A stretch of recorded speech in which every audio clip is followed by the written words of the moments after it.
জায়ান, তুমি যদি তোমার বোনকে বাঁচাতে চাও তাহলে তোমার এই টাকাটা খুবই প্রয়োজন।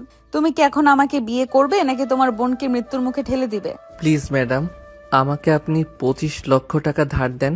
আমি আপনার এখানে সারা জীবন গোলামি কাটতে রাজি আছি, কিন্তু আপনার মতো বয়স্ক মহিলাকে বিয়ে করার একদম ইচ্ছা নেই আমার।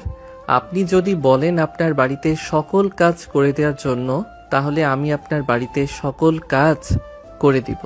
প্লিজ ম্যাম, আমার বোনকে বাঁচাতে হলে 25 লক্ষ টাকা লাগবে। ডাক্তার বলেছে আগামী 3 দিনের মধ্যে যদি টাকা না দিতে পারি তাহলে আমি আমার বোনকে বাঁচাতে পারবো না। অপারেশন না হলে আমি আমার বোনকে বাঁচাতে পারবো না, ডাক্তার বলে দিয়েছে। এটার জন্যই তো বললাম তুমি আমাকে এখন বিয়ে করো এবং আজকে রাতে আমার সাথে থাকবে। কালকে সকালে তোমাকে আমি 25 লক্ষ টাকা দিয়ে দিব। তবে একটা কথা মনে রাখবে, বিয়ে যেহেতু করবে অন্য মেয়ের দিকে নজর দিতে পারবে না। ম্যাডাম, আপনি বোঝার চেষ্টা করেন, আমার বয়স মাত্র 16 বছর। আমি আপনাকে যদি বিয়ে করি তাহলে সমাজের মানুষ কি বলবে, এমনকি অফিসে যদি সবাই জানতে পারে তখন তারা কি বলবে? প্লিজ ম্যাডাম, আমাকে টাকাটা ধার দেন। তোমাকে যেটা বলেছি সেটা যদি করতে পারো তাহলে করো, আর যদি না করতে পারো তাহলে তোমাকে তো আর জোরাজুরি করে লাভ নেই। শেষবারের মতো বলতেছি, তুমি আজকে রাতে ভেবে নাও। রাতে তো ডিউটি করবে, সারা রাত ভেবে চিনতে সকালে যাওয়ার সময় আমাকে জানিয়ে দিবে। জায়ান চুপ করে রইল। আসলে তার বোনের হাটে একটা ছিদ্র আছে। ওই ছিদ্র অপারেশন করতে হলে 25 লক্ষ টাকার প্রয়োজন। এই টাকার জন্য জায়ান সবকিছু করতে পারে। জায়ান বেশ কিছুক্ষণ চুপচাপ দাঁড়িয়ে থাকার পর জারিফাকে উদ্দেশ্য করে বলতে লাগলো, আচ্ছা ম্যাডাম, আমি আপনাকে আজকেই বিয়ে করব, তবে কালকে সকালে আমাকে 25 লক্ষ টাকা দিয়ে দিতে হবে। ঠিক আছে, চলো তাহলে কাজী অফিসে। আর আজকে রাতে তুমি আমাদের বাড়িতে থাকবে। আপনাদের বাড়িতে যদি থাকি তাহলে আপনার আব্বু আম্মু কি বলবে? তাদেরকে নিয়ে তুমি চিন্তা করতেছো কেন? তোমার একদম চিন্তা করার কোনো প্রয়োজন নেই। চলো এখন কাজী অফিসে। জারিফা জায়ানকে নিয়ে চলে আসলো কাজী অফিসে। জায়ান আর জারিফা বসে আছে চেয়ারে। এমন সময় কাজী সাহেব জারিফাকে উদ্দেশ্য করে বলতে লাগলো, মিস জারিফা, ছেলেটার বয়স তো মাত্র 16 বছর। আপনি ছেলেটাকে বিয়ে করবেন কি করে? 20 বছর প্লাস না হলে তো আমি এই বিয়েটা করিয়ে দিতে পারবো না। জারিফা মুচকি একটা হাসি দিয়ে টেবিলের উপরে 1 লক্ষ টাকা রেখে দিতে কাজী সাহেব বলতে লাগলো, বিয়ে হয়ে যাবে, চিন্তা করো না। আর তোমার সাক্ষী কোথায়? তোমার সাক্ষীকে ডাক দাও। আর ছেলের সাক্ষী কোথায়? তাকেদেরও ডাক দাও। ছেলের সাক্ষী আসতে পারবে না, ছেলের সাক্ষী সবাই হসপিটালে। আপনি বিয়ে পড়াতে থাকেন, কিছুক্ষণের মধ্যে আমার আব্বু আম্মু চলে আসবে। কাজী সাহেব সবকিছু লেখা শেষ করতেই কাজের কেবিনের ভেতরে প্রবেশ করলো জারিফার আব্বু আম্মু এবং জারিফার কয়েকজন বান্ধবী। জারিফার সাথে জায়ানকে দেখে জারিফার আব্বু বলতে লাগলো, জারিফা, তুই কি জায়ানকে বিয়ে করতে চাইছিস? ছেলেটা কিন্তু একদম ছোট, মাত্র 15 থেকে 16 বছর বয়স হবে। তুই একবার ভেবে চিনতে এরপরে সামনের দিকে এগিয়ে যা। হ্যাঁ আব্বু, আমি অনেক চিন্তা ভাবনা করে এরপরে সামনের দিকে এগিয়ে যাচ্ছি। জায়ান সত্যি করে বলবে, তুমি এই বিয়েতে রাজি আছো নাকি রাজি নেই?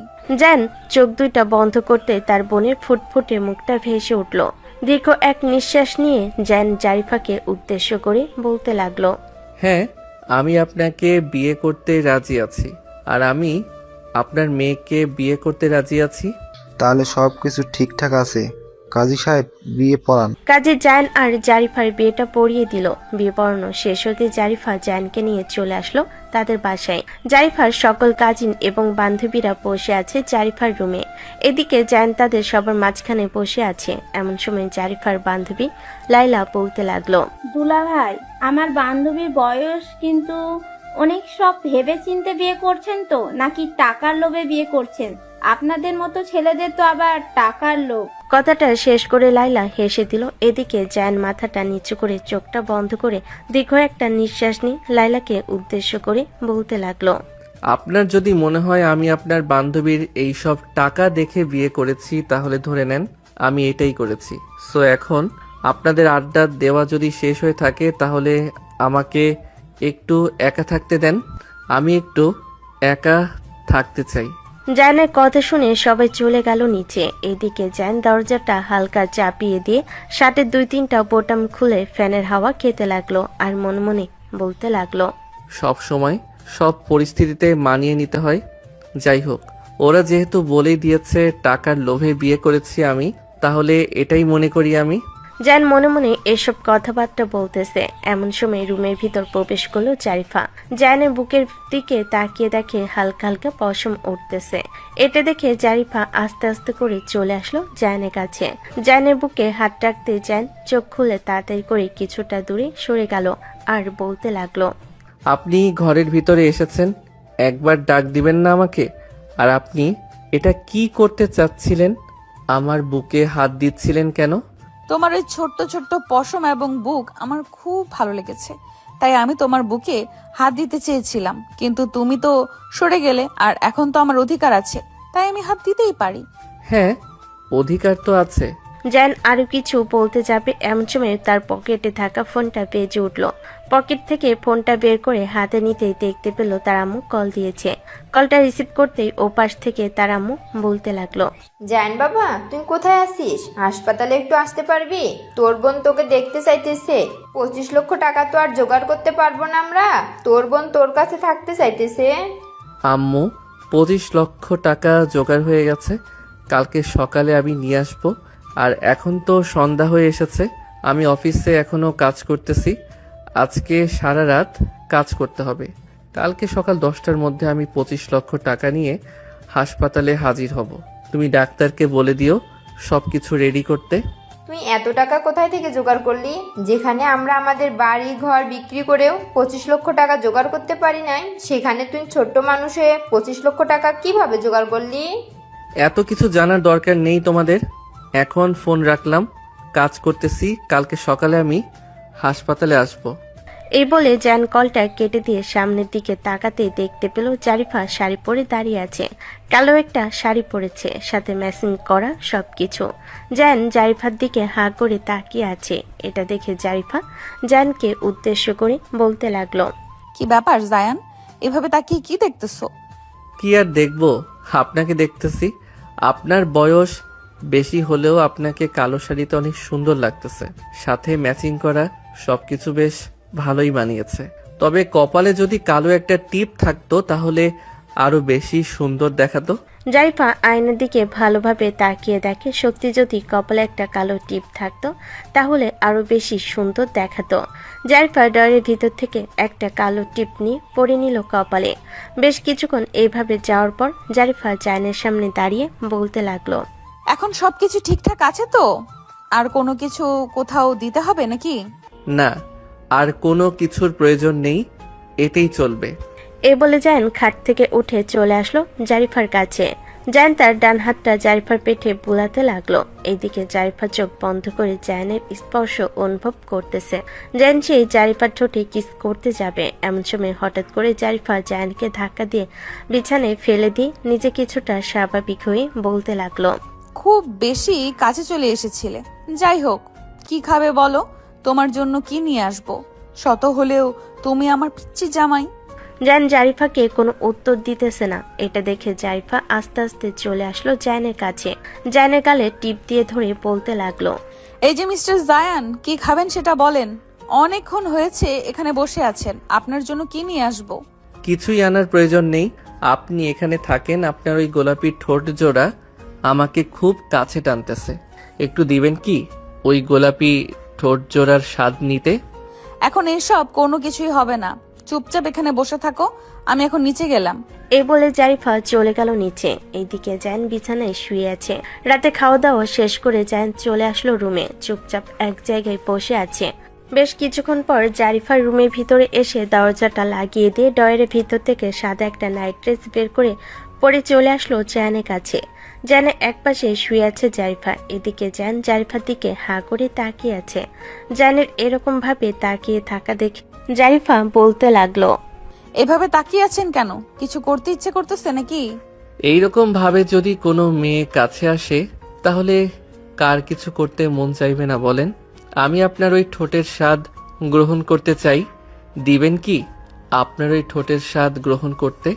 একদম না, আমি যতক্ষণ অনুমতি না দিব ততক্ষণ কিছুই করতে পারবেন। এখন তাড়াতাড়ি ঘুমান, রাত অনেক হয়েছে। জায়ান জারিফার কথা শুনে শুয়ে পড়ল জারিফার পাশে। এইদিকে জারিফা জায়ানের দিকে এক নজরে তাকিয়ে আছে, কিছুই বলতেছে না। এমন সময় জায়ান আবারও উঠে তার শার্ট খুলে এক সাইডে রেখে জারিফার দিকে তাকাতে দেখতে পেল জারিফা তার দিকে তাকিয়ে আছে। এটা দেখে জায়ান বলতে লাগলো, আমাকে একদম স্পর্শ করার চেষ্টা করবেন না। আমাকে যেহেতু স্পর্শ করতে দেন নাই আপনাকে, ঠিক তেমনি আপনিও আমাকে স্পর্শ করতে পারবেন না। অবশ্যই পারবো, যদি তোমার টাকা নেওয়ার দরকার পড়ে তাহলে আমার যা ইচ্ছা মন চায় আমি তাই করতে পারবো তোমার সাথে। সো বি কেয়ারফুল, তাড়াতাড়ি ঘুমাও। জায়ান জারিফার মুখের দিকে তাকিয়ে তার মুখটা কালো করে ফেলল। জারিফা বেশ কিছুটা বুঝতে পারলো জায়ানের মন খারাপ হয়ে গেছে। এটা দেখে জারিফা বলতে লাগলো, মন খারাপ করার দরকার নেই, আমি তো তোমাকে এমনিই বলেছি। এইদিকে আসো, আমি তোমাকে আমার বুকের মাঝে নিয়ে ঘুমাবো। এই বলে জারিফা জায়ানকে তার বুকের মাঝে নিয়ে শুয়ে পড়ল। এদিকে জায়ানের চোখে ঘুম নেই, সে জারিফার শরীরে অন্যরকম ঘ্রাণ নিতেছে, বারবার নিঃশ্বাস নিতেছে আর ঘ্রাণ ছাড়তেছে। হঠাৎ করে জায়ান জারিফাকে শক্ত করে জড়িয়ে ধরতেই জারিফা চমকে উঠল। জায়ানকে ছাড়তে যাবে এমন সময় জায়ান বলতে লাগলো, প্লিজ আমার হাত সরিয়ে দিবেন না। আমি আপনার কাছে অন্যরকম একটা শান্তি খুঁজে পাইতেছি, প্লিজ এমনটা করবেন না। জায়ানের মুখে এমন কথা শুনে জারিফা আর কিছু বলল না। সেও জায়ানকে শক্ত করে জড়িয়ে ধরে ঘুমের দেশে পাড়ি জমালো। রাত প্রায় 2:45। এমন সময় জায়ানের ঘুমটা ভেঙে যেতে দেখতে পেল তার শরীর একটা কাঁপও নেই। এটা দেখে জায়ান তাড়াতাড়ি করে উঠে যেতে যাবে এমন সময় জারিফা বলতে লাগলো, ওঠার প্রয়োজন নেই, তুমি বারবার শুধু এই দিক করছিলে। আমি বুঝতে পারছিলাম তুমি রাতের বেলা হয়তো ছোট পেন পরে অভ্যস্ত, তাই আমি তোমার প্যান্ট খুলে ফেলেছি। তার মানে আপনি আমার সবকিছু দেখে ফেলেছেন, এটা কিন্তু একদম ঠিক করলেন না। এখন যদি আমি আপনার সবকিছু দেখতে চাই তখন আপনি কি বাধা দিবেন নাকি? অবশ্যই বাধা দিব, আমি তো আর ইচ্ছে করে দেখতে চাই নাই। তুমি আমাকে বিরক্ত করছিলে, তাই তো আমি এরকম করতে হয়েছে। আপনি আমার সবকিছু দেখে ফেলেছেন, এখন আমিও আপনার সবকিছু দেখব। নিজের ইচ্ছায় সবকিছু করবেন নাকি আমাকে কিছু করতে হবে? পিচ্চি, একদম চুপ। যেভাবে শুয়েছিলে ওইভাবেই শুয়ে থাকো। যদি বেশি এইদিক ওইদিক করো তাহলে কিন্তু খুব খারাপ হবে। কি খারাপ হবে শুনি? এটা বলে জায়ান জারিফার ঠোঁটের সাথে তার ঠোঁট একত্রিত করে ফেল। প্রায় 5 মিনিট এইভাবে থাকার পর ছেড়ে দিয়ে বলতে লাগলো, ইস, আগে যদি জানতাম এত মিষ্টি, তাহলে তো আরো আগে এই রকম করতাম। জারিফা আবার কিছু বলতে যাবে এমন সময় জায়ান জারিফার ঠোঁট জোড়া আবার কামড়ে ধরে চুষতে লাগলো। বেশ কিছুক্ষণ এইভাবে যাওয়ার পর জায়ান আর নিজেকে কন্ট্রোল করতে না পেরে জারিফার গলায় ঘাড়ে চুমু দিতে লাগলো। জারিফা একদম বাধা দিতেছে না, জারিফার খুব ভালো লাগতেছে। বেশ কিছুক্ষণ এইভাবে যাওয়ার পর জায়ান যে জারিফার সাথে যেই কিছু করতে যাবে তখনই জারিফা বলে উঠল, জায়ান, এটা এখন করা একদমই ঠিক হবে না, কারণ তুমি এখন আমার থেকে অনেক ছোট। তুমি আগে বড় হও, 20 বছর প্লাস হোক, তারপর না হয় করলে। কিন্তু আমার তো এখনই লাগবে। আমার এখন অনেক ইচ্ছা করতেছে, নিজেকে আর কন্ট্রোল করতে পারতেছি না। না পারলেও পারতে হবে। এখন যাও, ফ্রেশ হয়ে আসো, অনেক কিছু করে ফেলেছো। জান জারিফার কথা মতো চলে আসলো ওয়াশরুমে। জারিফার সাথে আর কিছুই করলো না। ফ্রেশ হয়ে রুমে এসে দেখে জারিফা আগের মতো শুয়ে আছে, চোখ বন্ধ করে। এটা দেখে জায়ান বলতে লাগলো, কি ব্যাপার, এইভাবে শুয়ে আছেন কেন? আমার কেমন যেন অন্যরকম কেমন লাগতেছে, মনে হইতেছে তোমাকে খুব কাছে পাইতে। ও আচ্ছা, আপনি তো আমাকে সরিয়ে দিয়েছেন। সরিয়ে না দিলে তো এতক্ষণ খুব কাছে পাইতেন। যাই হোক, ফ্রেশ হয়ে আসেন, ভালো লাগবে। জারিফা চলে গেল ওয়াশরুমে। ঝর্ণাটা ছেড়ে দিয়ে চুপচাপ দাঁড়িয়ে রইল। প্রায় 15 মিনিট শাওয়ার নেওয়ার পর ড্রেস চেঞ্জ করে চলে আসলো বাইরে। ঘড়ির দিকে তাকাতে দেখতে পেল 5:45। সকাল হয়ে গেছে, ভোরের আলো দেখা যাচ্ছে। জারিফা জায়ানকে উদ্দেশ্য করে বলতে লাগলো, জায়ান, তুমি তো কিছুক্ষণ পর চলে যাবে, আমি তো অফিসের কাজে আবার ব্যস্ত হয়ে পড়বো। তুমি কি কয়েকদিনের ছুটি নিবে নাকি অফিসে এসে কাজ করবে? আমি শিওর দিয়ে বলতে পারতেছি না। যদি ডাক্তার বলে ছুটি নেওয়ার জন্য তাহলে ছুটি নিতে হবে। আগে হাসপাতালে যাই, এরপরে বোঝা যাবে ডাক্তার কি বলে। আর আপনাকে অনেক ধন্যবাদ 25 লক্ষ টাকা দেওয়ার জন্য। খুব শীঘ্রই আপনার টাকা পরিশোধ করে দিব, আস্তে আস্তে কাজ করে। টাকা পরিশোধ করার দরকার নেই, এই টাকা আমার ইনকামের টাকা। এই টাকার উপরে তোমার হক আছে। যদি আরো টাকা পয়সার প্রয়োজন হয় তাহলে আমাকে বলবে, আমি তোমাকে আরো টাকা দিব। আর টাকার প্রয়োজন নেই, যতটুকু দিয়েছেন ততটুকুতেই হয়ে যাবে। জায়ান জারিফার সাথে এসব কথাবার্তা বলতেছে। এদিকে জারিফা বারবার জায়ানের ঠোঁটের দিকে তাকাচ্ছে। জারিফাকে কেমন যেন জায়ানের ঠোঁট জোরে টানতেছে। কথা বলতে বলতে কখন যে জারিফা চলে আসলো জায়ানের কাছে বুঝতে পারলো না। হঠাৎ করে জারিফা জায়ানের ঠোঁট জোড়া কামড়ে ধরলো। এটা দেখে জায়ান শুধু রেসপন্স করতেছে। বেশ কিছুক্ষণ এভাবে যাওয়ার পর হঠাৎ করে জারিফা জায়ানকে ধাক্কা মেরে সরিয়ে দিয়ে চলে আসলো আয়নার কাছে। জায়ানকে উদ্দেশ্য করে জারিফা বলতে লাগলো, Zayan, I am really sorry. আসলে তুমি এত ছোট, তারপরও আমি তোমার সাথে এমন করেছি, আর তোমাকে জোর করে বিয়ে করার জন্য আই এম রিয়েলি সরি। আমি তোমার জীবনটা শেষ করে দিয়েছি। জারিফার কথা শুনে জায়ান চুপ হয়ে রইল। বেশ কিছুক্ষণ এইভাবে চুপ হয়ে থাকার পর জায়ান জারিফাকে উদ্দেশ্য করে বলতে লাগলো, দেখেন, যেটা হওয়ার হয়ে গেছে। এখন এটা নিয়ে আর চিন্তা করে একদম মাথা নষ্ট করবেন না। আল্লাহ হয়তো চাইছে এরকমটা, তাই হয়েছে। অযথা চিন্তা করে মাথা ব্যথা করার দরকার নেই। আমাকে বের হয়ে যেতে হবে। এখন রাস্তাঘাটে অনেক জ্যাম থাকে, বুঝতেই তো পারতেছেন। এখন বের হওয়ার দরকার নেই, আমি তোমাকে হসপিটালে দিয়ে আসবো। এতগুলো টাকা তুমি নিতে পারবে না। যদি কেউ দেখে তাহলে টাকাগুলো চুরি করে নিয়ে যাবে। আমাদের গাড়ি আছে, আমি অফিসে যাওয়ার আগে তোমাকে হসপিটালে পৌঁছে দিয়ে যাব। আচ্ছা, তাহলে আর একটু ঘুমিয়ে নেই। দুইজন চলেন, মাত্র তো 6:15 বাজে। জায়ানের কথা শুনে দুজন আবার চলে আসলো বিছানায়। একে অপরকে জড়িয়ে ধরে ঘুমের দেশে পাড়ি জমালো। সকাল 9:45 দুজনের ঘুম ভেঙে যেতেই দুজন ফ্রেশ হয়ে চলে আসলো নিচে। জারিফার আম্মু জারিফাকে উদ্দেশ্য করে বলতে লাগলো, জারিফা, জামাই বাবাকে নিয়ে টেবিলে বস। আমি খাবার রান্না করেছি অনেক। খাওয়া দাওয়া করে এরপরে না হয় অফিসে যাবে। আর আজকে অফিসে না গেলেও চলবে। তোর আব্বুকে না হয় অফিসে পাঠিয়ে দেই। তোর যেতে হবে না আজকে। তুই জামাই বাবাকে সময় দে। আম্মু, অফিসে না গেলেও আজকে একটা কাজ আছে, ওই কাজটা করতে হবে। জায়ান, খাবার টেবিলে বসো, খাওয়া দাওয়া করে এরপরে না হয় একসাথে যাব। জারিফা আর জায়ান দুজন একসাথে খাবার টেবিলে বসে খাওয়া দাওয়া শেষ করে কিছুক্ষণ রেস্ট নিয়ে চলে আসলো গাড়িতে। জারিফা ড্রাইভিং করতেছে আর জায়ান বারবার জারিফার দিকে তাকাচ্ছে আর মনে মনে বলতেছে, বয়স বেশি হলে কি হবে, দেখতে কিন্তু মাশাল্লাহ পরীর চাইতেও কম না। কিন্তু আমি আব্বু আম্মুকে কিভাবে বোঝাবো যে টাকার জন্য আমি তাকে বিয়ে করেছি? যদি বিয়ে না করতাম তাহলে 25 লক্ষ টাকা আমি পাইতাম না। জায়ান এসব কথা চিন্তা ভাবনা করতেছে। এইদিকে জারিফা জায়ানের চিন্তা ভাবনা বুঝতে পেরে বলতে লাগলো, এখন তো আর পরিচয় করানোর দরকার নেই। তোমার বোন আগে সুস্থ হোক, এরপরে তোমরা বাড়িতে যাও। তখন সময় করে না হয় একদিন আমাকে নিয়ে যেও। আমি তোমার আব্বু আম্মুকে এবং তোমার বোনকে বুঝিয়ে বলবো। বুঝিয়ে বললে তারা অবশ্যই মানবে। হ্যাঁ, মানবে, কিন্তু আপনাকে নিয়ে আমার টেনশন হয়। আপনার বয়স তো অনেক বেশি। আব্বু আম্মু যদি আপনাকে আবার অনেক কিছু বলে তখন আমার তো খারাপ লাগবে। শত হলেও এখন আপনি আমার বউ। সমস্যা নেই, খারাপ লাগলে লাগবে। তুমি এত চিন্তা করো কেন আমার জন্য? হসপিটালের সামনে চলে এসেছি, নামো।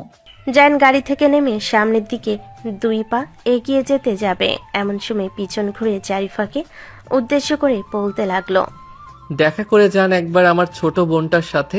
জায়ানের চোখের দিকে তাকিয়ে জারিফা আর মানা করতে পারলো না। গাড়িটা একটা সাইডে পার্কিং করে চলে আসলো উপরে। একটা কেবিনের ভেতর এসে দেখে দুজন বয়স্ক লোক বসে আছে চেয়ারে, আর বেডের উপরে শুয়ে আছে ফারিয়া। ফারিয়া তার ভাইয়াকে দেখে আস্তে আস্তে উঠে বসলো আর বলতে লাগলো, ভাইয়া, তুমি জানো না, তোমাকে না দেখলে আমার একদম ভালো লাগে না। তুমি কালকে রাতের বেলা আসো নাই কেন?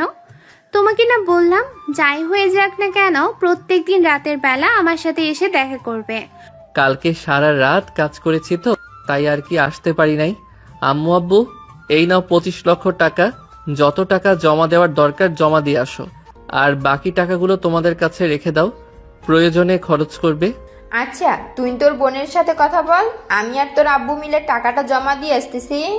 এ বলে জায়ানের আব্বু আম্মু চলে গেল নিচে। এদিকে ফারিয়া হঠাৎ তার ভাইয়ের সাথে অপরিচিত মেয়েকে দেখে বলতে লাগলো, ভাইয়া, উনি কে? ওনাকে তো চিনলাম না। এটা হচ্ছে আমার অফিসের বস। তুই অসুস্থ বলে তোকে দেখতে এসেছে। ম্যাডাম, এটাই হচ্ছে আমার ছোট বোন। ফারি, একদম চিন্তা করো না, তুমি খুব তাড়াতাড়ি সুস্থ হয়ে যাবে। আমি ডাক্তারের সাথে কথা বলে যাচ্ছি আর বলতেছি যে তোমার অপারেশনটা খুব তাড়াতাড়ি করে ফেলার জন্য, যাতে আর তোমার কোনো সমস্যা না থাকে, তাড়াতাড়ি যাতে সুস্থ হয়ে যাও। আচ্ছা, আমার জন্য দোয়া করবেন। অবশ্যই দোয়া করব। জায়ান, তুমি তোমার বোনটার সাথে কথা বলো, আমি নিচে ডাক্তারের সাথে কথা বলে এরপরে উপরে আসতেছি। আচ্ছা যান তাহলে। জারিফা চলে গেল নিচে। এদিকে ফারিয়া তার ভাইকে উদ্দেশ্য করে বলতে লাগলো, ভাইয়া, আমার কাছে কিছু লুকাচ্ছ না তো? সত্যি করে বলো তো, ওই মেয়েটাকে, ওই মেয়েটা তোমার অফিসের বস নাকি অন্য কিছু? আমি সত্যি করে বলতেছি, ওই মেয়েটা আমার অফিসের বস। সে যদি আমার বস না হতো তাহলে এখানে আমি কিভাবে নিয়ে আসতাম? আচ্ছা যাই হোক, তুমি খুব সাবধানে কাজ করবে, আর সারা রাত কাজ করেছো। এখন বাড়িতে গিয়ে বিশ্রাম করো। আমার জন্য চিন্তা করো না, তুমি তো টাকা নিয়ে এসেছো। আমি খুব তাড়াতাড়ি সুস্থ হয়ে যাব, আমার জন্য দোয়া করো। তোর জন্য তো সবসময় দোয়া করি আল্লাহর কাছে যাতে তোকে সুস্থ রাখে। আমি তো সবসময় এই দোয়া করি। জায়ান তার বোনের সাথে এইসব কথাবার্তা বলতেছে। বেশ কিছুক্ষণ এইসব কথাবার্তা বলা শেষ করে বসে আছে। এমন সময় কেবিনের ভিতর প্রবেশ করলো জারিফা। জায়ানকে উদ্দেশ্য করে বলতে লাগলো, জায়ান, আমি ডাক্তারের সাথে কথা বলে এসেছি, আর আজকে রাতেই অপারেশন শুরু করে দিবে। তুমি এখন বাসায় যাও, গিয়ে ঘুমাও। সারা রাত তো কাজ করেছো। হ্যাঁ যাচ্ছি, আপনাকে খুব ধন্যবাদ ডাক্তারদের সাথে কথা বলে এত তাড়াতাড়ি অপারেশনটা শুরু করে দেওয়ার জন্য। আব্বু আম্মু, আমি এখন বাসায় চলে গেলাম, তোমরা এখানেই থেকো। রাতের বেলা আমি আবার আসব, এসে দেখা করে যাব। আচ্ছা বাসায় যা, তাহলে চাবি কোথায় রাখা আছে এটা তো তুই ভালো করেই জানিস। হ্যাঁ জানি, থাকো তাহলে তোমরা। এই বলে জায়ান ওইখান থেকে চলে আসলো নিচে। দুজনে গাড়িতে উঠে চলে আসলো অফিসে। জায়ান তার কেবিনে বসে কাজ করতেছে। এমন সময় ম্যানেজার এসে বলতে লাগলো, জায়ান, আমি এসব কি শুনতেছি? তুমি নাকি ম্যাডামকে বিয়ে করেছো? এই কথাটা কি একদম সত্যি নাকি মিথ্যা? একদম সত্যি। আপনি জানলেন কোথায় থেকে? কে বলেছে আপনাকে? শুনেছি একজনের কাছ থেকে। যাই হোক, অবশেষে ম্যাডাম তোমার মতো একটা 16 বছরের ছেলেকে বিয়ে করলো। তুমি কিভাবে এটা করতে পারলে বলো তো আমাকে? ম্যাডামের বয়স তো তোমার চাইতেও আরো বেশি, প্রায় 9 বছরের মতো পার্থক্য। হ্যাঁ, তাতে কি হয়েছে? বয়সে বড় মেয়েকে বিয়ে করা যায় না নাকি? এটা কি কোথাও লেখা আছে যে নিজের বয়সের চাইতে বড় মেয়েকে বিয়ে করা যাবে না? আমি সেটা বলতেছি না, তুমি হুট করে রেগে যাচ্ছ কেন? আমি বলতে চাইতেছি যে ম্যাডামের বয়স তো বেশি আর তোমার বয়স তো কম। ম্যাডাম তো তার সমবয়সী কাউকে বিয়ে করতে পারতো, কিন্তু তোমাকে বিয়ে করলো কেন? এটাই তো বুঝতে পারলাম না। এটা আমাকে জিজ্ঞেস না করে আপনি ম্যাডামকে গিয়ে জিজ্ঞেস করেন, তাহলে উত্তরটা খুব ভালোভাবে পেয়ে যাবেন ম্যাডাম কেন আমাকে বিয়ে করেছে। জায়ানের এরকম কথা শুনে ম্যানেজার আর কিছু বলল না। এদিকে জারিফা কিছুক্ষণ কাজ করে চলে আসলো জায়ানের কাছে। জায়ানকে উদ্দেশ্য করে বলতে লাগলো, জায়ান, তোমার কি কাজ শেষ হয়েছে নাকি আরো কাজ আছে? ম্যাডাম, আমার আরো কাজ রয়েছে, আরো আধা ঘন্টা সময় লাগবে কাজগুলো শেষ করতে। কিছু বলবেন নাকি? কাজ শেষ হলে তুমি একটু আমার কেবিনে আসো তো, তোমার সাথে একটু জরুরি কথা আছে। আচ্ছা ম্যাডাম, আপনি যান, আমি কাজ শেষ করে আসতেছি। জারিফা চলে গেল। এদিকে জায়ান তার কাজগুলো কমপ্লিট করা শেষ করে ওইখান থেকে চলে আসলো জারিফার কাছে। জারিফাকে উদ্দেশ্য করে বলতে লাগলো, কি ব্যাপার, হঠাৎ ডেকেছেন কেন? কিছু বলবেন নাকি? হ্যাঁ, আমার একটু আদর লাগবে, এখানে কিছুক্ষণ আদর করে চলে যাও। জায়ান মুচকি একটা হাসি দিয়ে ওইখান থেকে চলে আসলো জারিফার কাছে। জারিফাকে উদ্দেশ্য করে বলতে লাগলো, রাতের বেলা কি আজকেও আপনাদের বাসায় থাকতে হবে নাকি? আজকে তো তোমার বোনের অপারেশন, আজকে তোমার আর বাসায় থাকতে হবে না। চিন্তা ভাবনা করতেছি যে আমিও আজকে তোমার সাথে হসপিটালে থাকবো। আপনি যদি হাসপাতালে আমার সাথে থাকেন তাহলে আমি আমার আব্বু আম্মুকে কি পরিচয় দিব আপনার, আর কি বা বলবো? আমিও এটাই চিন্তা ভাবনা করতেছি, আমি যদি আজকে তোমাদের ওইখানে যাই আর তোমার সাথে সারা রাত বসে সময় কাটিয়ে দেই, তাহলে তো তোমার আব্বু আম্মু অবশ্যই তোমাকে জিজ্ঞেস করবে আমি অফিসের বস হয়ে সারা রাত কেন তোমার সাথে কাটিয়ে দিয়েছি ওইখানে বসে। আমিও এটাই চিন্তা ভাবনা করতেছি, আপনি যদি ওখানে গিয়ে বসে থাকেন তাহলে তো অবশ্যই আমার সমস্যা হবে। আপনার থাকতে হবে না, ফোন তো আছে, যদি ঘুমে না ধরে তাহলে মেসেজ করেন, আমি না হয় রিপ্লাই দিব।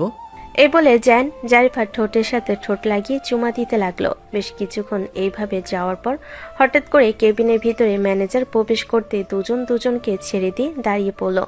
ম্যানেজারকে দেখে জারিফা বলতে লাগলো, ম্যানেজার সাহেব, কারো কেবিনে প্রবেশ করতে হলে অনুমতি নিয়ে প্রবেশ করতে হয়, এটা আপনি জানেন না নাকি? Madam, I am really sorry. আসলে আমি বুঝতে পারি নাই যে আপনারা দুইজন কেবিনের ভিতরে আছেন। এখন আমি গেলাম। জায়ান কাজ শেষ হলে আমাকে না হয় ডাক দিবেন, এরপরে না হয় আমি আসবো। চলে যেহেতু এসেছেন ভেতরে আসেন। আর কিসের জন্য এসেছেন এটা বলেন। আসলে ম্যাডাম, গত কিছুদিন আগে কয়েকটা মাল আমরা চয়েস করেছিলাম চায়না থেকে। ওই মালগুলো আজকে চট্টগ্রাম বন্দরে এসে পড়েছে। কিছুক্ষণ আগে মেসেজ এসেছে। এখন কি আমি গিয়ে নিয়ে আসবো, নাকি ওইখানে আমাদের গাড়ি আছে, ওই গাড়িগুলো এখানে এসে দিয়ে যাবে? আমাদের গাড়ি সব মালপত্র এখানে এনে দিয়ে যাবে, ওইখানে যাওয়ার কোনো দরকার নেই। আপনি এখন যেতে পারেন। আর আজকে কতগুলো মাল তৈরি হয়েছে ওই একটা লিস্ট আমাকে এনে দেন। জারিফার কথা শুনে ম্যানেজার ওইখান থেকে চলে গেল। এদিকে জায়ান জারিফাকে উদ্দেশ্য করে বলতে লাগলো, জারিফা, তুমি ওনার সাথে এই রকম ব্যবহার না করলেও পারতে। ম্যানেজার স্যার তো তোমার চাইতেও বড়।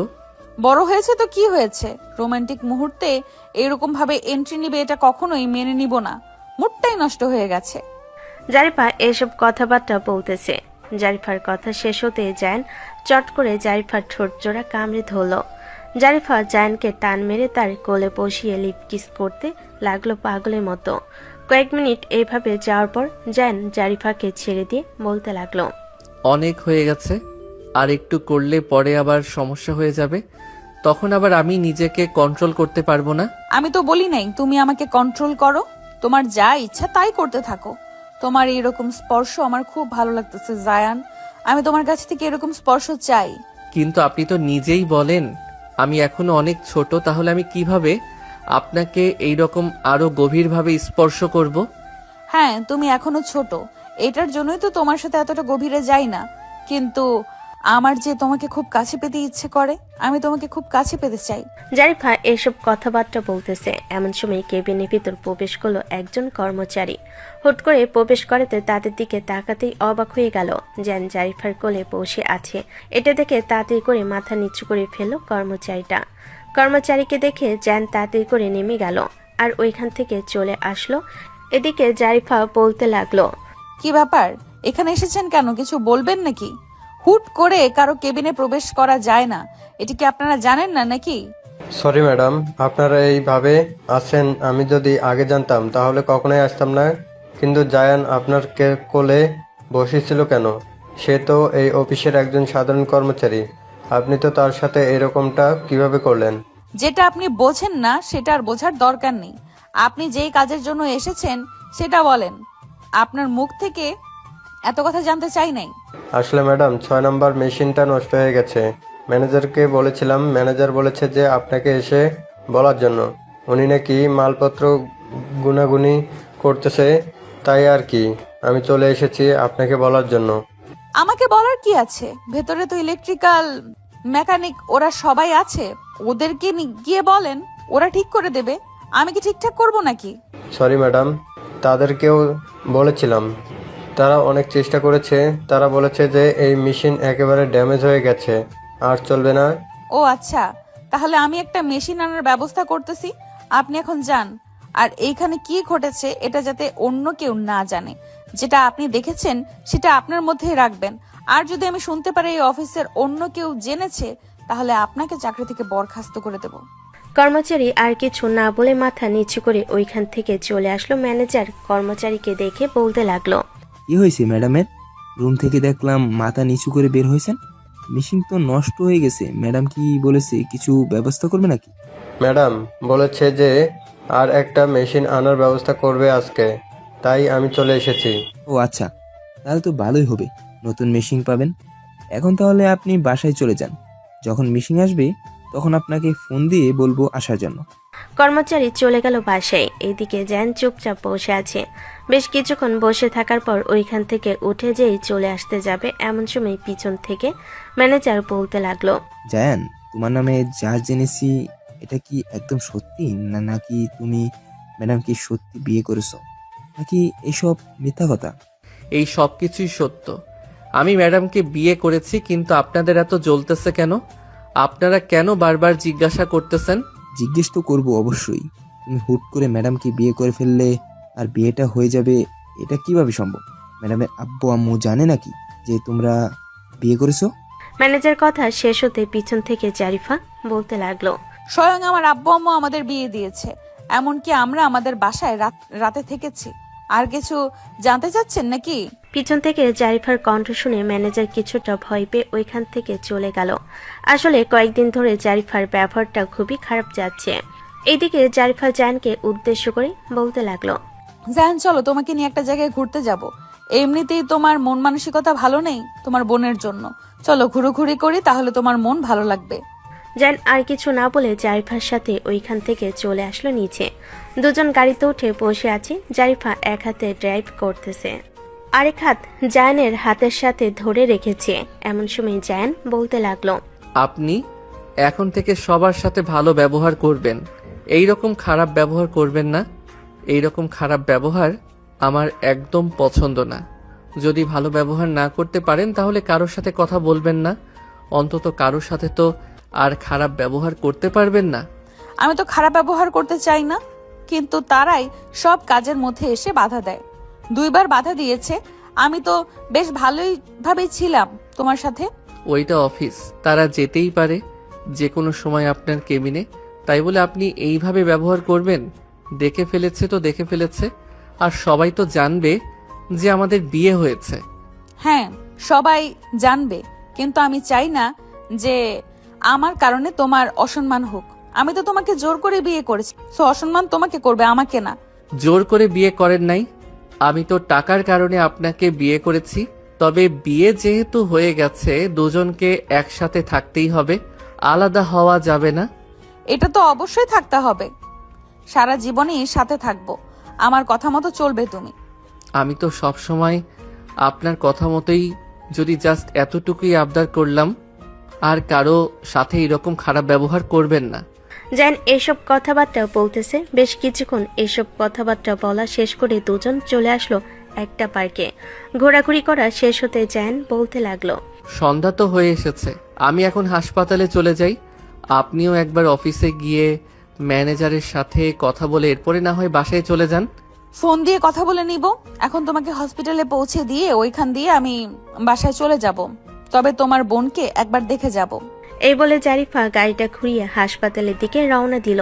বেশ কিছুক্ষণ পর চলে আসলো হাসপাতালে। গাড়ি থেকে নামতে যাবে এমন সময় জারিফা জায়ানের হাত ধরে টান মেরে জায়ানকে তার কাছে নিয়ে আসলো। হালকাভাবে ঠোঁট জোড়া স্পর্শ করে বলতে লাগলো, এই 2 দিনে তোমার প্রতি ভালোবাসা আমার অনেক জমে আছে। আমি তোমাকে ছাড়া এক মুহূর্ত থাকতেই পারছি না। আমাকে কখনো ছেড়ে দিও না জায়ান। যদি আমাকে ছেড়ে দাও তাহলে আমি মরেই যাব। বিয়ে করেছি কি ছেড়ে দেওয়ার জন্য নাকি? কখনো ছেড়ে দিব না, এটা একদম নিশ্চিন্তে থাকতে পারেন। তবে মাঝে মধ্যে আমার যা ইচ্ছা তাই করতে মন চাইবে, আপনি কিন্তু বাধা দিতে পারবেন না। আগে বড় হও, এরপরে যা ইচ্ছা তাই করবে, তখন আর তোমাকে বাধা দিব না। এখন চলো যাওয়া যাক। এই বলে দুজন চলে আসলো হাসপাতালের ভিতরে। কেবিনের ভিতরে প্রবেশ করে বসে আছে দুজন। জারিফা আরিফার সাথে বেশ কিছুক্ষণ কথা বলে জায়ানের কাছ থেকে বিদায় নিয়ে চলে গেল বাসায়। রাত প্রায় 11টা। ডাক্তার অপারেশন থিয়েটারে ফারিয়ার অপারেশন করেছে। অন্যদিকে জারিফা জায়ানের মেসেজের মাধ্যমে কথা বলতেছে।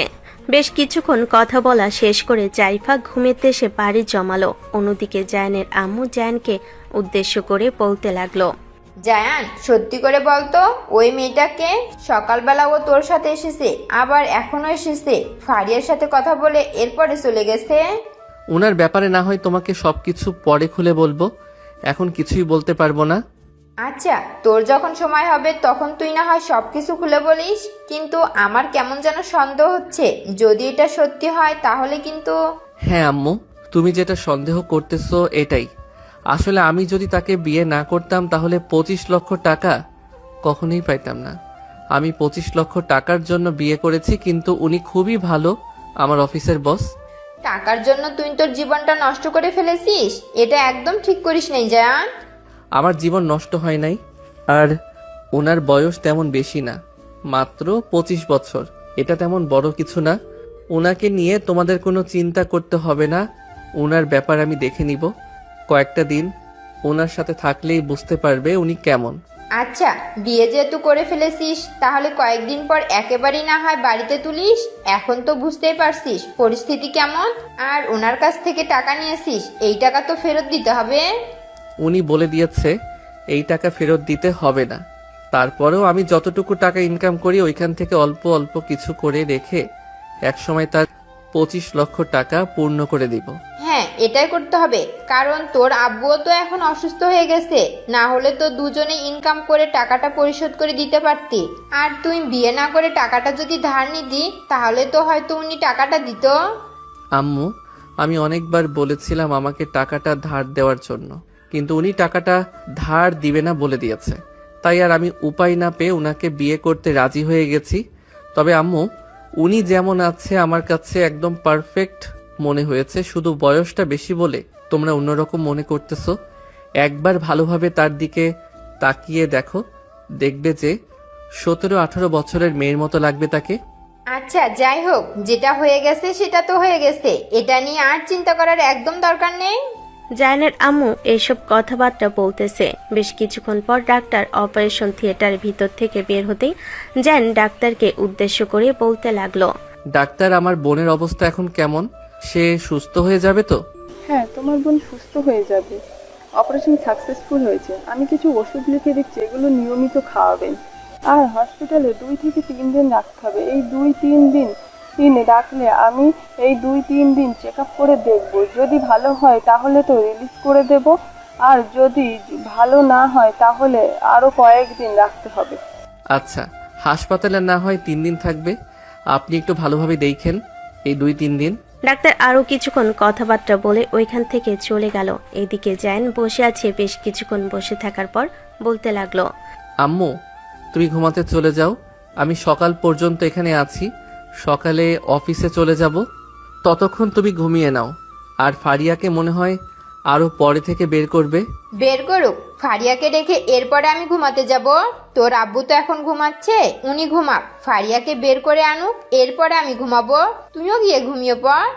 জায়ানের আম্মু এটা বলতে জায়ান ওইখান থেকে চলে গেল একটা কেবিনে। সিট ফাঁকা পেয়ে ঘুমিয়ে পড়লো। পরের দিন ঘুম থেকে উঠে বসে আছে, এমন সময় তার ফোনটা বেজে উঠল। তাকে দেখে জারিফা কল দিয়েছে।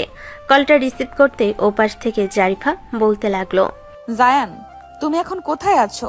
হাসপাতালে নাকি অফিসে চলে গেছো? এখনো হাসপাতালে আছি, বেশ কিছুক্ষণ পর বের হব। আর আপনি চাইলে হাসপাতালে আসতে পারেন। আম্মু সবকিছু জেনে গেছে, এমনকি আমি সবকিছু বলে দিয়েছি। ও আচ্ছা, আমি কিছুক্ষণের মধ্যে হসপিটালে আসছি। মাত্র বের হয়েছি বাড়ি থেকে, ফোন রাখলাম তাহলে এখন। জারিফা কলটা কেটে দিল। এদিকে জায়ান তার বোনের পাশে বসে আছে। এমন সময় জারিফা জায়ানকে উদ্দেশ্য করে বলতে লাগলো, ভাইয়া, গতকালকে যে তোমার বস এসেছিল উনি কি আজকে আসে নাই নাকি? হ্যাঁ, আসতেছে, কিছুক্ষণের মধ্যেই চলে আসবে। আর তুই ওনার কথা জিজ্ঞেস করতেছিস কেন? ওনার সাথে মনে হয় ভালো মিশে গেছিস, তাই না? সত্যি বলতে ভাইয়া, উনি খুবই ভালো। আমাকে ওনার নিজের হাতে খাইয়ে দিয়েছে ভাইয়া। ম্যাডাম এইরকমই সবাইকে ভালোবাসে। কিছুক্ষণের মধ্যেই দেখবি চলে আসবে। কিরে জায়ান, তুই সত্যিটা বলে দিতেছিস না কেন? সত্যিটা বলে দিলেই তো সমস্যার সমাধান হয়ে যায়। আম্মু, তুমি কোন সত্যি কথা বলার কথা বলতেছ? ভাইয়া, তুমি কি আমার কাছ থেকে কোনো কিছু লুকাচ্ছ? আসলে ফারিয়া ওইটা আমার অফিসের বস হলেও উনি হচ্ছে আমার বউ। গত পরশুদিন ওনাকে আমি বিয়ে করেছি। তবে কেন করেছি এটা জিজ্ঞেস করিস না। আর ওনার বয়সটা একটু বেশি হলেও উনি কিন্তু একদম পারফেক্ট আছে আমার জন্য। জায়ানের কথা শেষ হতে জারিফা কেবিনের ভিতর প্রবেশ করতে করতে বলতে লাগলো, আমাকে নিয়ে কি কথা হচ্ছে তিনজনের মধ্যে? আমি শুনি কি কথা বলতেছেন আপনারা। জায়ান পিছনে ফিরতেই দেখতে পেল জারিফা অনেক ফল আর খাবার নিয়ে এসেছে। টেবিলের উপরে সবকিছু রেখে ফারিয়ার পাশে বসে পড়তে ফারিয়া বলতে লাগলো, ভাবি, আপনিও একবারও আমাকে বললেন না যে আপনি ভাইয়াকে বিয়ে করেছেন? ভাইয়া তো সবকিছু লুকিয়ে রাখতো যদি আম্মু আমাকে কিছু না বলতো। জায়ান তো আমাকেও কিছু বলতে চাইছিল না, আমি পরে অনেক জোরাজোরির পর তার পেটের ভিতর থেকে সত্যি কথা বের করতে পারছি। ও আচ্ছা ভাইয়া, তুমিও তাহলে আমাদের সাথে মিথ্যে কথা বলতেছো না? যাও, যত পারো মিথ্যে কথা বলো। এখন তো আমার ভাবি চলে এসেছে, তোমার সাথে আর কোনো কথাই বলবো না। আমি আমার ভাবির সাথে সারাদিন কথা বলবো, তাই না ভাবি? হ্যাঁ ফারিয়া, আগে তুমি সুস্থ হও, এরপরে সারাদিন কথাবার্তা বলতে পারবে। জায়ান, তুমি এক কাজ করো, একটু অফিসে গিয়ে ম্যানেজারের কেবল গত পরশু দিনের যে মালগুলো রেডি করা হয়েছে সেই মালগুলো ভালোভাবে স্টক করে রাখতে আর পরিষ্কার করে রাখতে বলবে, যাতে কোনো ময়লা না থাকে। দুপুরের দিকে ক্লায়েন্ট আসবে, ওই জিনিসগুলো নিয়ে যাবে। আচ্ছা আপনি এখানে থাকেন, তাহলে আমি অফিস থেকে ঘুরে আসি। আর যদি কাজ থাকে তাহলে আমি অফিসে বসে কাজ করব। আপনাকে না হয় ফোন দিয়ে জানিয়ে দিব। এখন তাহলে আমি গেলাম। এই বলে জায়ান ওইখান থেকে চলে আসলো অফিসে। অন্যদিকে জারিফা, ফারিয়া এবং জায়ানের আম্মুকে উদ্দেশ্য করে বলতে লাগলো, আম্মু এবং ফারিয়া, তোমাদের দুইজনকে সত্যি করে বলতেছে, আসলে জায়ানের প্রতি আমার বিন্দুমাত্র লোভ ছিল না। জায়ান খুবই ভালো একটা ছেলে। আমি জায়ানের মতো একটা ছেলে খুঁজি করছিলাম বিয়ে করার জন্য, যার মধ্যে লোভ লালসা কিছুই থাকবে না। আমি দেখেছি ফারিয়া, তোমাকে বাঁচানোর জন্য সে আমার সকল কাজ করে দিবে বলেছিল, রাত দিন খাটাখাটনি করে। কিন্তু আমি বলেছিলাম যে আমাকে বিয়ে করলে আমি তাকে 25 লক্ষ টাকা দিব। আমি জানি আমার বয়সটা একটু বেশি, তারপরেও যদি আপনাদের আমাকে পছন্দ না হয় তাহলে আমাকে জানিয়ে দিবেন, আমি জোর জবরদস্তি করব না। এতদিন যেহেতু একা ছিলাম, সামনেও একা থাকতে পারবো। আরে না ভাবি, আসলে ভাইয়া খুবই ভালো, নিজের ভাই হিসেবে বলতেছি না। আমি দেখেছি পরিবারের জন্য অনেক কিছুই করেছে, কিন্তু ভাইয়াকে আমরা কখনো কোনো কিছু দিতে পারি নাই। আপনি ভাইয়ের সাথে অনেকটা মাস থাকেন, আপনি ভাইয়াকে বেশ ভালোভাবে বুঝে যাবেন। ভাইয়া যদি খারাপ হয় তাহলে আমাকে জানাবেন, আমি ভাইয়াকে শিক্ষা দিব। আমি তোমার ভাইয়ার সাথে এতদিন দেখেছি, আমি তোমার ভাইয়ার স্বভাব চরিত্র বেশ ভালো করেই জানি। যাই হোক, তোমরা আমাকে মেনে নিয়েছো তো? আম্মু আমাকে মেনে নিয়েছেন? মানবো না কেন? ছেলের বউ যেমনই হোক মানতে তো অবশ্যই হবে। তোমাকে আমি অবশ্যই মেনে নিয়েছি। তবে তুমি তো আমাদের পরিস্থিতি দেখতেই পাচ্ছ। আসলে আমরা আমাদের বাড়ি ঘর সবকিছু বিক্রি করে দিয়েছিলাম ফারিয়ার জন্য। এখন আমাদের পরিস্থিতি খুবই খারাপ। যতদিন জায়ান নিজের একটা ঘর তৈরি করতে না পারতেছে, ততদিন তোমাকে আমরা আমাদের বাড়িতে তুলতে পারতেছি না। তোমার খুব কষ্ট হবে। আমরা হয়তো ভাড়া বাড়িতে চলে যাব। আমার কষ্ট হবে না, আপনি একদম চিন্তা করবেন না। আপনারা যেখানে থাকবেন আমিও আপনাদের সাথেই থাকবো, অন্য কোথাও যাব না। জায়ান যদি আমাকে মাটিতেও রাখে তাহলে আমি মাটিতেই থাকতে পারবো। আমার কোনো আফসোস নেই, তারপরেও বলতে পারবো যে আমি আমার স্বামীর ঘরে আছি। জারিফা এইসব কথাবার্তা বলতেছে, এমন সময় হঠাৎ করে জারিফার ফোনটা বেজে উঠল। ব্যাগ থেকে ফোনটা বের করে দেখে জায়ান কল দিয়েছে। কলটা রিসিভ করতেই ওপাশ থেকে জায়ান বলতে লাগলো, ম্যাডাম, গাড়ি এসে বসে আছে। আপনি যদি আসতেন তাহলে খুবই ভালো হতো। মাল স্টকে অনেক আছে, কতগুলো মাল দিতে হবে এটা তো আর ম্যানেজার জানে না। আচ্ছা, তুমি একটু তাদেরকে বলো কেবিনে গিয়ে বসার জন্য, আমি কিছুক্ষণের মধ্যে আসতেছি। আচ্ছা আসেন তাহলে, আমি তাদেরকে বলতেছি। জারিফা কলটা কেটে দিয়ে তাদের কাছ থেকে বিদায় নিয়ে চলে আসলো অফিসে। অফিসের কাজ শেষ করে বসে আছে, এমন সময় ম্যানেজার আসলো আর বলতে লাগলো, madam, Almas group of company থেকে ফোন দিয়েছিল। ওনাদের মাল কতটুকু হয়েছে জিজ্ঞেস করতেছে। আমি ওনাদেরকে বলে দিয়েছি যে প্রায় কমপ্লিট হয়ে গেছে। ওনারা কালকে মালগুলো নিতে চাইতেছে। আচ্ছা, আপনি বলে দেন যে কালকের মালগুলো নিয়ে যাওয়ার জন্য। ঠিক আছে ম্যাডাম। আর জায়ান, তোমার কেবিনে কিছু কাজ রেখে এসেছি, ওই কাগজগুলো শেষ করে ফেলো গিয়ে, ঠিক আছে? ঠিক আছে স্যার, যাইতেছি। ম্যাডাম যাই তাহলে এখন আমি। এ বলে জায়ান ওইখান থেকে চলে আসলো তার কেবিনে। বসে বসে কাজগুলো কমপ্লিট করে ফেলো সন্ধ্যার আগে। সব কাজ কমপ্লিট করে ফেলার পর জায়ান চলে আসলো আর জারিফার কেবিনে এসে দেখে জারিফা ফোনে যেন কার সাথে কথা বলতেছে। জায়ানকে দেখে কলটা কেটে দিয়ে বলতে লাগলো, কাজ শেষ হয়েছে নাকি? হ্যাঁ, আমার কাজ কমপ্লিট। এখন চাইলে বাড়িতে যেতে পারবো। ম্যানেজার স্যারকে বলে এসেছি যে সব কাজ কমপ্লিট করে ফেলেছি। ও আচ্ছা, তাহলে এখন চলো, তোমাকে নিয়ে কিছুক্ষণ ঘুরোঘুরি করে পরে হসপিটালের দিকে যাব। আর তোমরা তো এখন বাড়িতেই থাকবে, বাড়িও খোঁজাখুঁজি করতে হবে। হ্যাঁ, এটা তো করতে হবে, কিন্তু এখন তো মাস মাত্র অর্ধেক। এখন থেকেই তো বাড়ি খোঁজাখুঁজি করতে হবে। চলেন, আজকে না হয় বাড়ি খোঁজাখুঁজি করি, কালকে না হয় ঘোরাঘুরি করব। আচ্ছা চলো, আজকে তাহলে খোঁজাখুঁজি করে আসি। এই বলে জারিফা জায়ানকে নিয়ে রুমে খোঁজাখুঁজি করার জন্য বিভিন্ন জায়গায় যেতে লাগলো। কয়টা রুম পছন্দ হলো জারিফার, কিন্তু ভাড়া বেশি যাওয়াতে সেগুলোতে মত দেয় নাই। জারিফা জায়ানকে উদ্দেশ্য করে বলতে লাগলো, জায়ান, রুমটা পছন্দ হয়েছে, কিন্তু ভাড়াটা তো বেশি চাচ্ছে, কি করবে এখন? আমিও সেটাই চিন্তা ভাবনা করতেছি, কিন্তু একটা তো ব্যবস্থা করতে হবে। ব্যবস্থা না করলে তো পরে আবার অসুবিধা হয়ে যাবে। আচ্ছা চলো তো আমার সাথে, আমাদের আর একটা বাড়ি আছে, ওই বাড়িটা খালি আছে নাকি ভাড়া দিয়ে দিয়েছে, দেখে আসি। এই বলে দুজন চলে আসলো ওই বাড়িতে। এসে দেখে বাড়ি ভাড়া দিয়ে দিয়েছে। এটা দেখে জারিফা বলতে লাগলো, এটাও তো ভাড়া দিয়ে দিয়েছে। আচ্ছা, আমি যদি তোমাকে কিছু টাকা দেই বাড়ি বানানোর জন্য, তাহলে কি তুমি টাকা নিবে? এমনিতেই আপনি অনেক টাকা দিয়ে ফেলেছেন, আমি আর চাই না আপনার কাছ থেকে টাকা নিতে। আমার যতটুকু সামর্থ্য আছে আমি ততটুকু দিয়ে রুম ভাড়া রেখে এরপরে থাকব। পরবর্তীতে যদি কোনো কিছু করতে পারি তাহলে না হয় কিছু করব। জায়ান এসব কথাবার্তা বলতেছে। বেশ কিছুক্ষণ দুজন ঘোরাঘুরি করে ওইখান থেকে চলে আসলো হাসপাতালে। সবাই একসাথে খাওয়া দাওয়া করে বসে আছে। এমন সময় জায়ানের আম্মু বলতে লাগলো, জারিফা, তুমি বাসায় চলে যাও, এটা হাসপাতাল, এখানে তোমার থাকার দরকার নেই, আমরা এখানে থাকতে পারবো। জায়ান, তুই যদি এখানে থাকতে চাস তাহলে থাকতে পারিস, আর না হলে বৌমার সাথে তাদের বাসায় চলে যা। আর 2-3টা দিন এখানে থাকতে হবে, এরপরে না হয় একটা কিছু ব্যবস্থা করা যাবে। তোর আব্বু তো বলতেছে গ্রামে চলে যাবে। দেখো, যেটা ভালো হয় সেটাই করো, তবে আমাদের তো এখানে থাকতে হবে, কারণ আমি তো এখানে চাকরি করি, গ্রামে তো আর কোনো কিছু করতে পারবো না। হ্যাঁ, দেখি তোর আব্বু কি বলে, গ্রামে চলে যাবে নাকি এখানেই থাকবে। এখানে থাকলে কোনো কিছু একটা ব্যবস্থা করতে হবে, ব্যবস্থা করে এরপরে থাকা যাবে। জায়ানের আম্মু এসব কথাবার্তা বলতেছে। এদিকে জারিফা বসে আছে। বেশ কিছুক্ষণ বসে থাকার পর ওইখান থেকে চলে আসলো নিচে। গাড়িটা নিয়ে তাদের বাড়ির উদ্দেশ্যে রওনা দিল। সাথে জায়ানও আছে। দুজন একসাথে বাড়িতে যাইতেছে। এমন সময় জায়ান বলতে লাগলো, আপনাদের বাড়িতে আমি খালি হাতে চলে যাই, কোনো কিছুই নিতে পারি না, আপনার আব্বু আম্মু কি মনে করবে? আমার আব্বু আম্মু কিছুই মনে করবে না, কারণ ওনারা সবকিছুই জানে। আমি ওনাদেরকে সবকিছুই বলে দিয়েছি। আর জান, আমি তোমাকে সব দিক থেকে হেল্প করব। তুমি বাড়িতে কাউকে কিছু বলবে না।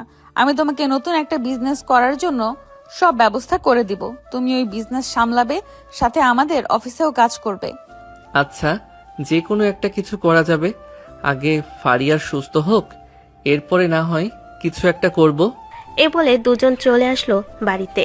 দেখতে দেখতে এইভাবে বেশ কয়েকদিন কেটে গেল। বেশ কয়েকদিনের মাঝে জায়ান তার বোনকে ভাড়া বাড়িতে নিয়ে আসলো। সবাই একসাথে এখন থাকে। ফারিয়া আস্তে আস্তে সুস্থ হয়ে গেছে। এখন আগের চাইতে অনেক বেশি সুস্থ হয়েছে। রাতে খাবার টেবিলে সবাই একসাথে বসে আছে। এমন সময় জারিফা বলতে লাগলো, আব্বু, আমি চাচ্ছিলাম কি আপনাদের একটা দোকান খুলে দেওয়ার জন্য। আমার কাছে তো কিছু টাকা আছে, ওই টাকা দিয়ে আমি একটা আপনাকে দোকান খুলে দিব। ওই দোকানে আপনি এবং জায়ান দুইজন দেখাশোনা করবেন, মাঝে মধ্যে আমিও যাব দোকানে। বৌমা, তুমি তো আমাদেরকে অনেক টাকা দিয়ে ফেলেছো, এখন আর তোমার কাছ থেকে টাকা নিতে চাই না। জায়ান যতটুকু ইনকাম করে ওই ইনকাম থেকে আমি অল্প অল্প কিছু টাকা জমিয়ে একটা রিক্সা কিনবো। এই বয়সে আর রিক্সা চালানোর দরকার নেই। আমি যেটা বলতেছি সেটাই হবে। আপনাদেরকে আমি সবকিছু ব্যবস্থা করে দিব। তারপরেও কেন আপনি এরকম করবেন? আব্বু, আমাকে কি আপনার ছেলের বউ মনে হয় না নাকি? না মানলে বলতে পারেন। বৌমা, এমন কথা বলো কেন? তুমি একটা মেয়ে মানুষ, তোমারও তো টাকার প্রয়োজন, তাই না? জায়ান একা সবকিছু সামলাচ্ছে, আমারও কিছু একটা করতে হবে। যদি কিছু না করি তাহলে তো সে একা ছোট একটা মানুষ পুরো পরিবারটা সামলাতে পারবে না। এটার জন্যই তো বললাম আমি আপনাকে একটা দোকানের ব্যবস্থা করে দিতেছি। আপনি ওই দোকানে থাকবেন এবং ব্যবসা করবেন, সাথে আমরাও আছি আপনার পাশে। আমিও দেখি অনলাইনে একটা ব্যবসা শুরু করব। আপনি আর না করবেন না? এখন তো ফারিয়া সুস্থ হয়ে গেছে, ফারিয়াও আমার সাথে সাহায্য করবে। ফারিয়া করবে না সাহায্য? করব না কেন ভাবি, অবশ্যই করব। আপনি আমাকে সুস্থ করেছেন আপনার টাকা দিয়ে, এখন যদি আপনাকে সাহায্য না করি তাহলে কেমন দেখায় না? আপনাকে সাহায্য করে আস্তে আস্তে আমরা সবাই মিলে আপনার টাকা পরিশোধ করে দিব। তোমরা সবাই বারবার কেন টাকার কথা বলছো? আমি কি একবারও বলেছি যে আমার টাকা লাগবে? আমি এখানে অনেক সুখী আছি, ডাল ভাত খেয়েও মানুষ সুখে থাকে। আমিও ঠিক ওইভাবেই সুখে আছি। জায়ান, তুমি কিছু বলতেছো না কেন? তুমি ওদেরকে মানা করো যে আমার টাকা পয়সার কোনো দরকার নেই। আব্বু, ফারিয়া আর আম্মু, তোমরা কেউ আর টাকার কথা বলবে না। টাকার কথা শুনলে জারিফার মন খারাপ হয়। আর সে টাকা দিয়েছে তো কি হয়েছে, সে তো আমাকে বিয়ে করেছে। ধরো আমি যদি এখন বিদেশ যাইতাম, যদি সে আমার বউ থাকতো তাহলে সে তো পুরো টাকাটাই দিত, যদি তার পক্ষে সম্ভব থাকতো, তাই না? ধরে নাও আমি বিদেশে গিয়ে সে পুরো টাকা দিয়েছে, সো এই টাকার কোনো হিসাব করবে না তোমরা।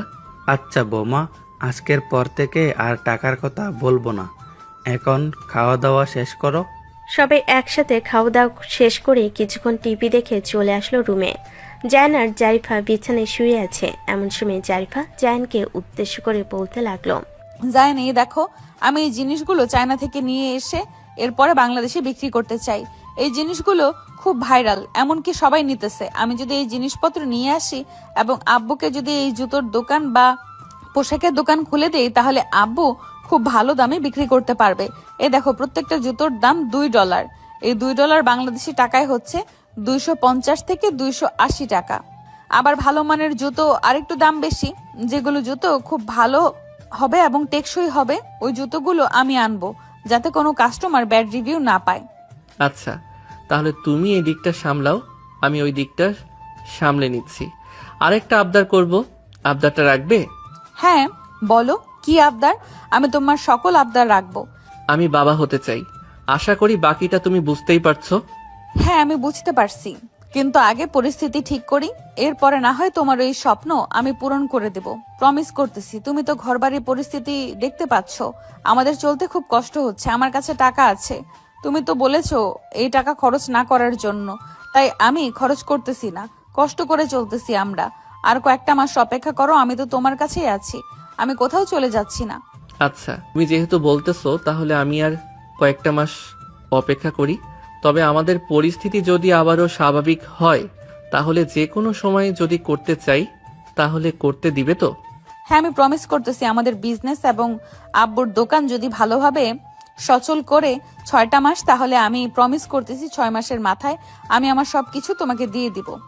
এখন জড়িয়ে ধরে ঘুমাও, আমার খুব ঘুম পাচ্ছে, সারাদিন অনেক কাজ করেছি। জারিফা জায়ানকে বুকের মাঝে নিয়ে ঘুমিয়ে এসে বাড়ি জমালো। পরের দিন ঘুম থেকে উঠে জায়ান ফ্রেশ হয়ে খাওয়া দাওয়া করে চলে আসলো অফিসে। অন্যদিকে জারিফা চায়নার কয়েকজন বিজনেসম্যানদের সাথে কথাবার্তা বলে সকল মাল অর্ডার দিয়ে দিল।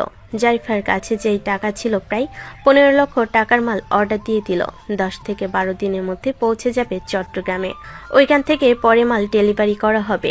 দেখতে দেখতে এইভাবে কেটে গেল 15টি দিন। আজকে সকল মাল জায়ানদের বাড়িতে এসে পৌঁছে দিয়ে গেছে। জারিফা বাড়িতে বসে অনলাইনে যে মালগুলো বিক্রি করবে, ওই মালগুলো তার রুমে রেখে জুতা এবং অন্যান্য ড্রেস নিয়ে চলে আসলো দোকানে। দোকানটা আগের থেকে রেডি করা ছিল, অনেক বড় দোকান নেওয়া হয়েছে, সবাই একসাথে মিলে সাজাচ্ছে। জারিফা তার মনের মতো করে পুরো দোকানটা সাজিয়ে ফেলেছে। রাতে সবাই একসাথে খাবার টেবিলে বসে আছে। এমন সময় জায়ানের আব্বু বলতে লাগলো, জারিফা, মালপত্র তো নিয়ে আসা হয়েছে, দোকানও সাজানো হয়ে গেছে। এখন প্রত্যেকটা ড্রেস আর প্রত্যেকটা জুতা কত টাকা করে বিক্রি করলে আমাদের লাভ হবে? আব্বু, খাওয়া দাওয়া শেষ করেন, আমি আপনাকে দেখেছি কোন জুতাগুলো কত টাকা করে বিক্রি করলে আমাদের লাভ হবে, এবং অন্যান্য ড্রেসও কত টাকা করে বিক্রি করলে আমাদের অর্থ লাভ হবে বেশি। সবাই একসাথে খাওয়া দাওয়া করে বসে আছে। এদিকে জারিফা সবগুলো হিসাব করতেছে। সবকিছু হিসাব করার পর বলতে লাগলো, আব্বু, এই দেখেন, এই জুতাগুলো আপনি 600 থেকে 700 টাকা বিক্রি করলে আমাদের লাভ হবে। আপনি সর্বোচ্চ দাম চাইতে পারেন, এখন এটা আপনার ইচ্ছা, কত দাম চাইবেন এটা আপনি ভালো করেই জানেন। আমি 600 থেকে 700 টাকা বলে দিয়েছি, এর কমে বিক্রি করেন না, এর কমে বিক্রি করলে আমাদের লস হবে।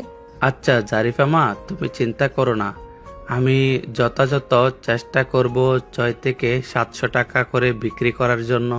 এর নিচে বিক্রি করব না। আমি প্রত্যেকটা জুতা হাত দিয়ে স্পর্শ করে দেখিয়ে খুব ভালো করে জুতাগুলো আশা করি সবাই এই দাম দিয়েই নিবে। জারিফা সবাইকে সবকিছু বুঝিয়ে দিয়ে জায়ানকে নিয়ে চলে আসলো রুমে। জারিফা তার ড্রেসগুলো বের করতে লাগলো, প্রত্যেকটা ড্রেসের খুব ভালো করে ছবি তুলতে লাগলো। কয়েকদিন আগে একটা পেজ খুলে রেখেছে, ওই পেজে ছবিগুলো আপলোড করতে লাগলো এবং কয়েকটা গ্রুপে শেয়ার করে দিল। শেয়ার করা শেষ হতেই পরের দিন সকালে জারিফা ঘুম থেকে উঠে দেখে অনেকগুলো মেসেজ এসেছে। মেসেজগুলোর একটা একটা করে রিপ্লাই দিতে লাগলো। সকাল 7টা পর্যন্ত মেসেজগুলো রিপ্লাই দিয়ে বসে রইল কাস্টমারদের অর্ডারের অপেক্ষায়। বেশ কিছুক্ষণ পর দুজন মেয়ে তাদের জন্য ড্রেস অর্ডার করলো 2টা, খুব সুন্দরভাবে প্যাকেটিং করে দিয়ে দিল। আস্তে আস্তে এইভাবে তাদের দিনকাল যেতে লাগলো। রাতে খাবার টেবিলে সবাই একসাথে বসে আছে। এমন সময় জারিফা তার শ্বশুর আব্বুকে উদ্দেশ্য করে বলতে লাগলো, আব্বু, ওই দিকের কি খবর? সবকিছু ঠিকঠাক আছে তো? যেইভাবে বলেছিলাম সেইভাবে বিক্রি করতে পারতেছেন তো?